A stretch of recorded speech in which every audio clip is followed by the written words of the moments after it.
Amazonka sayyoramizning o'pkasi.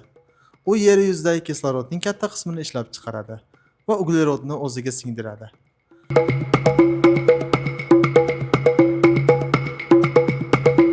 Lekin o'nlab yillar davomida bu o'rmon chorvachilik uchun yer ochish, so'y yetishtirish va noqonuniy yog'ochni kesish maqsadida yo'q qilib kelinmoqda.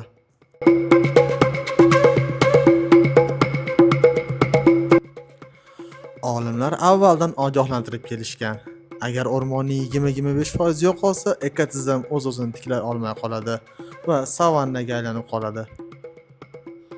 Bu tipping point, ya'ni qaytish nuqtasi deb ataladi. Bugun biz shu nuqtaga tobora yaqinlashmoqdamiz. Ba'zi hududlarda o'rmon allaqachon 17-20% ga yaqin yo'qolgan. Va eng qo'rqinchlisi shundaki, bu jarayon o'zini o'zi kuchaytiradi. Buning oqibati nima bo'ladi? Kamroq daraxt, kamroq yomg'ir yog'adi va buning oqibatida ko'plab o'rmon yong'inlari sodir bo'ladi.